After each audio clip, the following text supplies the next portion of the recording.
Thanks for joining us. This is Africa News with me, Georgia Calvin-Smith.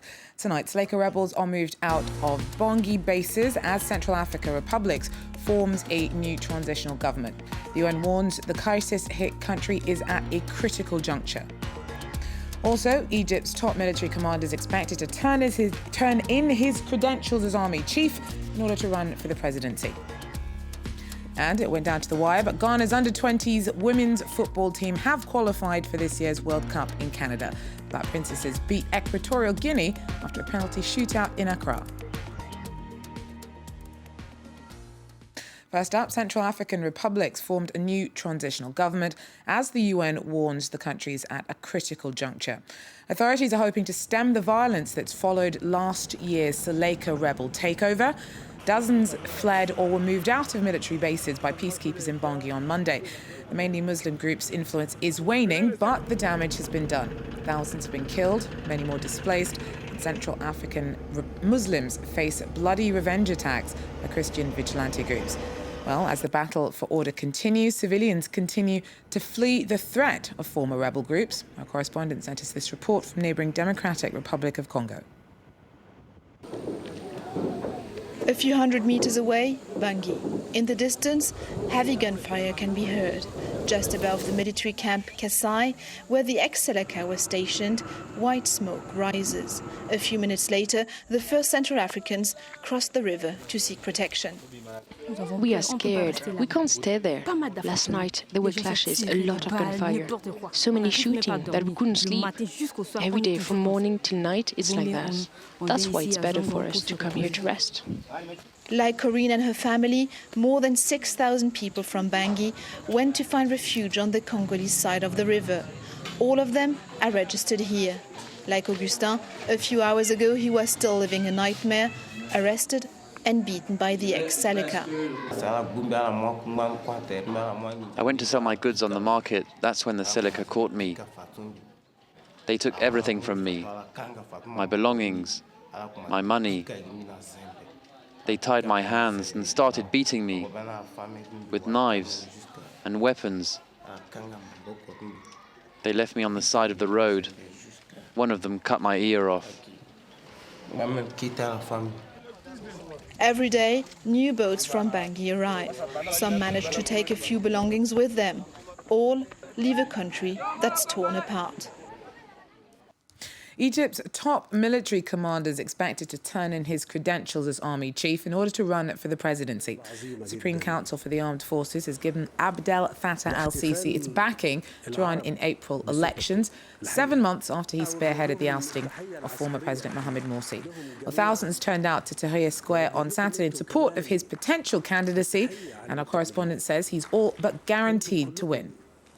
As he is now, Abdel Fattah al-Sisi certainly has an incredible amount of popular support here. I mean, a lot of Egyptians really see him as a hero, you know, the man who saved Egypt from the Muslim Brotherhood when he overthrew Mohamed Morsi in July last year. Now, since then, we've really been seeing what can only be described as Sisi mania gripping the country, with the popular campaigns calling for him to run for the presidency.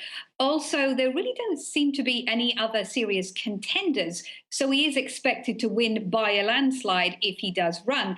And I think in such a politically charged atmosphere where anyone who voices any dissent against the army or against Sisi is seen as a traitor or a terrorist, it's really going to be very difficult for any other presidential candidates to campaign against him unless they come from an army background too. And I think many secular political activists and revolutionaries, as well as Morsi supporters, are seeing this as proof that Mohamed Morsi's ouster was a coup and a way of bringing a military president to power. But I think now it really does seem like a done deal that Egypt will have President Sisi in power before the summer. Tunisia's new constitution was finally signed on Monday, a significant step in returning stability to the country after decades of dictatorship, a revolution and 2 years of arguments and discord. Putting pen to paper, Tunisia's new constitution is now official. Interim President Monsef Marzouki said its ratification constituted a historic moment for the country.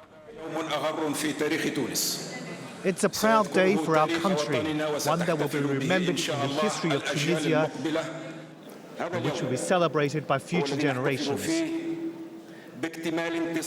Today, we are celebrating our victory over a terrible dictatorship that we hope to never repeat in our country. A dictatorship that we managed to bring down during the December Revolution, its martyrs, its heroes, and its wounded. The constitution was voted on Sunday evening. The final text features a number of articles relating to religious freedoms. Ruling party Ennahda had to remove certain references to Islam to get the text approved. There's also a clause that calls for male-female parity in legislative assemblies, an important step for Tunisian women. Meanwhile, Prime Minister delegate Mehdi Jomar has put forward a cabinet of political neutrals. The interim premier said he chose these individuals for their competence, independence and integrity. Yet the country's interior minister, Lofti Benjedou, will stay for the time being, despite many calling for this Ennahda politician to step down. The cabinet will be tasked with steering the country towards presidential and parliamentary elections later this year.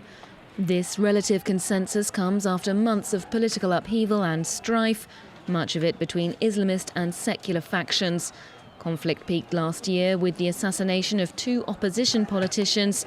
Lawmakers are now hoping that this new constitution will send a message of stability and unity to those both in and outside of Tunisia.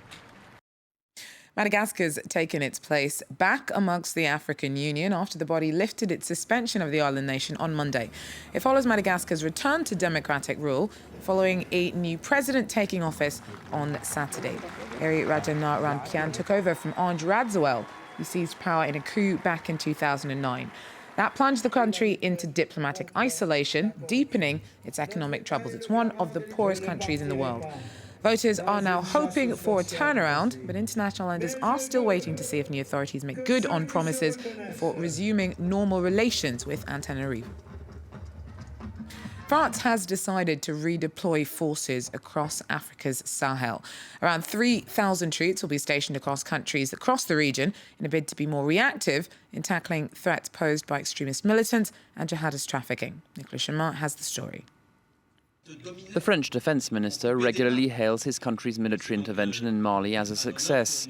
Launched a year ago, it forced jihadists to flee northern Mali, but they then spread across the Sahel, especially in southern Libya.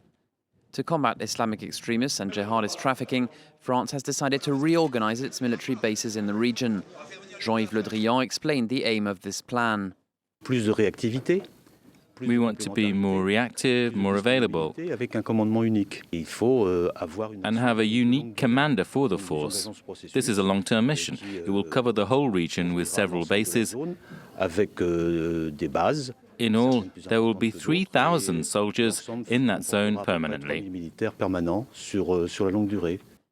These 3,000 soldiers will be positioned in Gao in Mali, in Niamey in Niger, and in N'Djamena in Chad. The logistical base will be in the port of Abidjan in Ivory Coast. The special forces will be in the capital of Burkina Faso, Ouagadougou.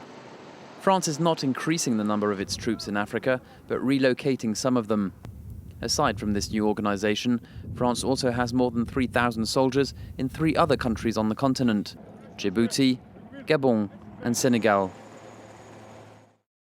Well, it went down to the wire, but Ghana's under-20s women's football team have qualified for this year's World Cup in Canada. The Black Princesses beat Equatorial Guinea after a penalty shootout in Accra. Ghana joins Nigeria as the only 2 African teams in the tournament. But although the women's game in Ghana is getting more popular, it's still lacking in financial support, as our correspondent, Katerina Vitozzi, reports. Crunch time for Ghana's under-20s women's team. The Black Princesses lost the first leg of this qualifier to Equatorial Guinea. To get to their 3rd consecutive World Cup then, they needed a 2-goal win. But a trip to Canada this summer wasn't the only thing riding on this match. If we want to ask for more benefits, motivation, it goes with winning games so that it will be a justification for you to ask for some more inputs. In the past, the initial stages when we started women's football, we're now getting the support from the ministry, the government and corporate institutions. But now the ministry and government and the Football Association has agreed and accepted the concept that women's football has come to stay in our country.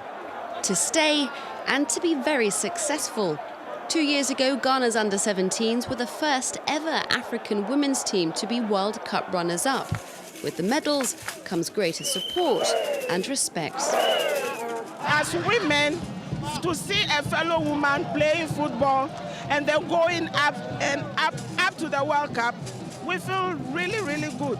We feel important. This game went to penalties and in Ghana's favour.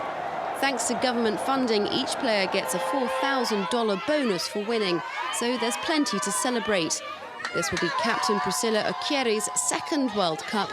She has a clear message for girls who want to follow in her footsteps. If you really want to make it to the top, if you really know what you want, you really have to take this kind of things, hard work, perseverance, and you have to be strong as well. But organisers say extra funding is crucial too. They want to secure more corporate sponsorship to help push this women's under-20s team all the way to a World Cup final. Well, that wraps up African News for me, but I will be back in an hour with more. But stay with us. More news and headlines coming up shortly with our Mark Owen. Take care.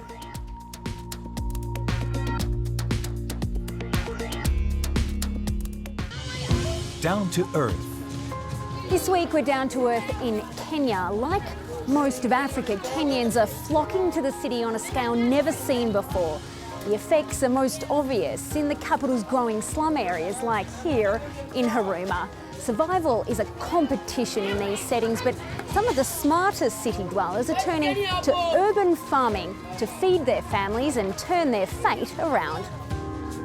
Down to Earth on France 24 and France24.com.